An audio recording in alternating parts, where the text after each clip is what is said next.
বলো তো সুখ কোথায় পাই? অনেক দিন হলো সুখের দেখা পাই না রে ভাই। শনিবার গেল, রবিবার গেল, সোমবারটাও চলে গেল, তবু সুখের দেখা পেলাম না রে ভাই। সুখ যে আমার বড্ড প্রয়োজন। একদিন কেউ যেন চুপি চুপি কানে কানে সুখের কাছে বলে দিল আমার মনের কথাগুলো। সেই কথা শুনে সুখ আমার সামনে এসে দাঁড়ালো। প্রথম দেখায় কি বলল জানো? আমি সুখ, আমায় দেখতে পাওয়া যায় না রে বন্ধু, আমায় অনুভূতিতে পাওয়া যায়। চোখে দেখা না গেলেও পুরো পৃথিবীর মানুষ আমায় দেখার অপেক্ষায় রয়েছে, আমায় খুঁজে পাবে বলে তারা অপেক্ষা করে থাকে।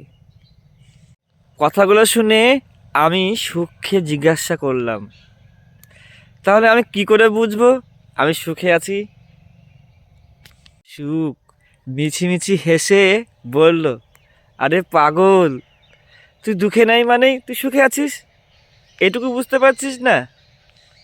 আমি আবারও বললাম, বন্ধু, আমি বুঝতে পারলাম না যে।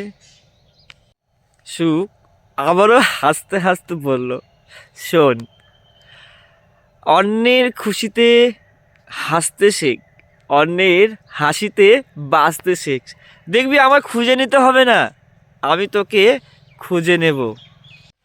সত্যিই তো, সুখ কোথাও দূরে নেই, লুকিয়ে আছে একটু হাসিতে, একটু আনন্দগুলো ভাগ করে নেওয়াতে। চলুন না সবাই মিলে একটু আনন্দগুলো ভাগ করে নিই।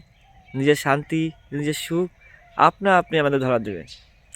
আমি জানি আমার কথাগুলো অনেকে ভালো লাগবে না, আর খুব বেশি আমার দর্শক বা শ্রোতাগণ নেই, আর হাতে গোনা কয়েকজন, তবু মানে মিলিয়ন মিলিয়ন ভিউর জন্য আমি এই বারবার ভিডিও করি বা ছবি, যে আমার নিজের কবিতার মতো সে মনের কথাগুলো শেয়ার করি, সেগুলো একজন যদি শুনে, একজনও যদি মনে কারো কাজে লাগে, ভালো লাগে, তাতে আমি সাকসেস। আর মনের শান্তি যে পেলাম, এই কথাগুলো বলে যে শান্তি পেলাম, এর চেয়ে ভালো সুখ নেই। এটাই হয়তো সুখ। ভালো থাকো সবাই।